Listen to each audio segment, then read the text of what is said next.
पिछली कुछ वीडियोस से हम दूसरे महीने के बारे में ज्यादा बात कर रहे हैं। हम ये कहते हुए आए हैं कि हमने 1,000 रुपए से महीना शुरू किया और महीने में 2,000 रुपए का खर्चा किया, जिससे हमारा कैश बैलेंस महीने के आखिर में नेगेटिव 1,000 पर आ गया। असल में कारोबारी लेन देन इतना सादा भी नहीं होता। हमने अपना कैश बैलेंस नेगेटिव रहने दिया, लेकिन आम तौर पर ऐसा भी नहीं होता। नेगेटिव कैश बैलेंस का मतलब यह है कि कोई ना कोई हमें उधार या कर्जा दे रहा है। जैसे हमने ये कह दिया था कि दूसरे महीने में हमारे पास 1,000 रुपए कैश था और रफीक भाई का ऑर्डर पूरा करने के लिए हमें 2,000 रुपए चाहिए थे, तो हमने 1,000 रुपए का बैंक से वक्ती तौर पर कर्जा ले लिया। लेकिन अब हम इसको एक अलग तरीके से देखते हैं, जैसे कि असल में ज्यादातर दुकानदार करते हैं। अब हम कहते हैं कि हमने रफीक भाई की बात मान ली कि वो अपने ऑर्डर के 4,000 रुपए हमें अगले महीने अदा कर सकते हैं। लेकिन हमें ये देखना है कि हमारे पास तो 1,000 रुपए ही हैं और उनके ऑर्डर को मुकम्मल करने के लिए हमें 2,000 रुपए चाहिए। तो हम जी कमर कसते हैं और निकल पड़ते हैं करीब की ही दुकान के लिए, जो कि शम्सुद्दीन उर्फ शम्सू चलाता है, जिससे हम अपने पकवान के लिए रॉ मटेरियल या खाम माल लेते हैं। और हम शम्सू से जाकर कहते हैं, देख भाई शम्सू, तुझे तो पता ही है, रफीक भाई तो हम सबके ही फेवरेट हैं। अब उनके ऑर्डर के लिए माल चाहिए और वो हमें अगले महीने पैसे देंगे, और उनका ऑर्डर तैयार करने के लिए हमें तुझसे 2,000 रुपए का माल चाहिए। लेकिन हमारे पास तो 1,000 रुपए ही कैश है। तो अगर तुझे भला लगे तो हम रफीक भाई से पेमेंट मिलते ही तेरे बाकी के 1,000 रुपए भी दे देंगे। और शमसू हमसे कहता है, अरे चौधरी साहब के लिए तो कुछ भी। मतलब वो मान जाता है। तो अब दूसरे महीने में कैश अकाउंटिंग के तरीके से अगर हम देखें तो हमने महीना 1,000 रुपए से शुरू किया और उसके बाद 2,000 रुपए के बजाय 1,000 रुपए का ही खर्चा किया। और फिर तीसरे महीने में भी हमने 1,000 रुपए का ही खर्चा किया, क्योंकि रफीक भाई की पेमेंट मिलने के बाद हमने शमसू के बाकी के 1,000 रुपए भी दे दिए। तो अब हमारी कैश अकाउंटिंग के जो खाते हैं वो बदल जाएंगे। अब ये नंबर नेगेटिव 1,000 हो जाएगा और ये नंबर 5,000। लेकिन यहां एक देखने वाली बात यह है कि हम यही सब वाजिबुल अदा खाता यानी अकाउंट्स पेएबल के जरिए रिकॉर्ड कर सकते हैं।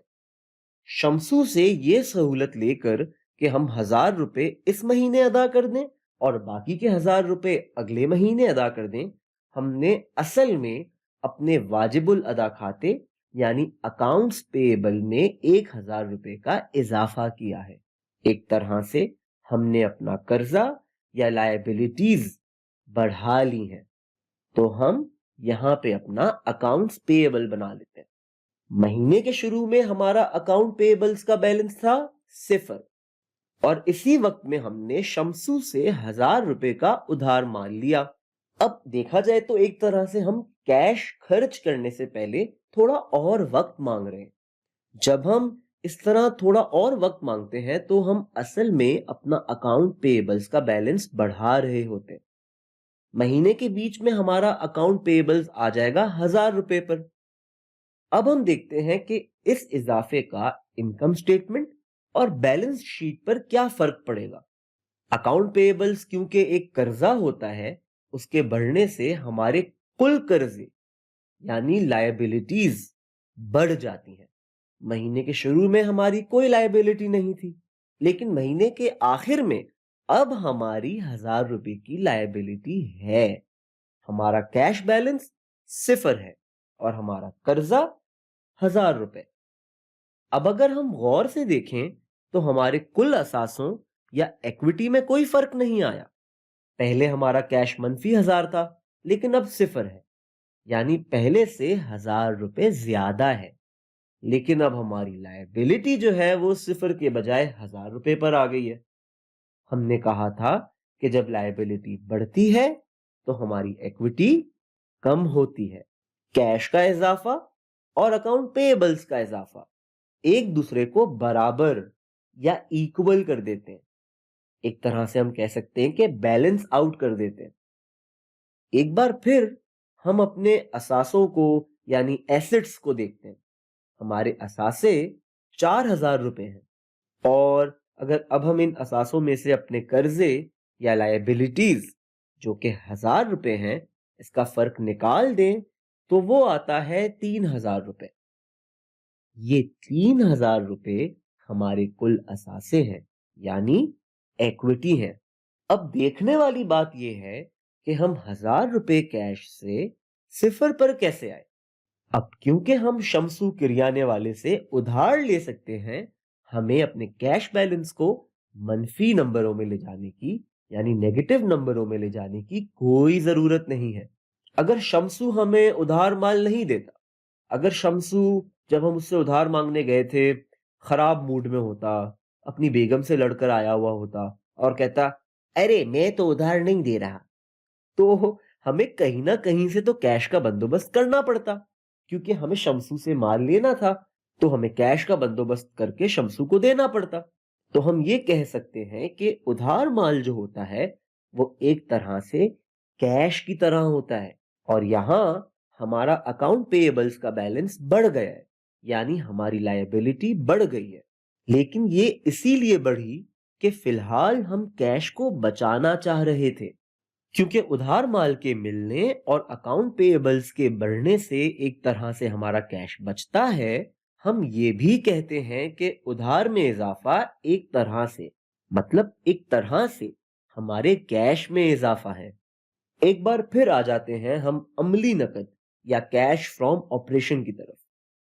2,000 रुपए जो कि हमारी खालिस आमदनी है या नेट इनकम है, इसमें से हम 4,000 निकाल देंगे और 1,000 रुपए का इजाफा कर देंगे। इस सब से हमारा जवाब आएगा मनफी 1,000 रुपए और ये मनफी 1,000 रुपए हमारा इस महीने का अमली नकद या कैश फ्रॉम ऑपरेशन है। जब हम कैश फ्लो स्टेटमेंट बना रहे थे तो हमने काम शुरू किया था महीने के शुरू के कैश बैलेंस से और उसमें हमने कैश फ्रॉम ऑपरेशन को मिला दिया था और इस तरह हमारा महीने के शुरू का कैश बैलेंस और महीने के आखिर का कैश बैलेंस आपस में जुड़ गया था या हमने कहा था रेकंसाइल हो गया था। और यही हम एक बार फिर करेंगे। हमारा महीने के शुरू का कैश बैलेंस था 1,000 रुपए।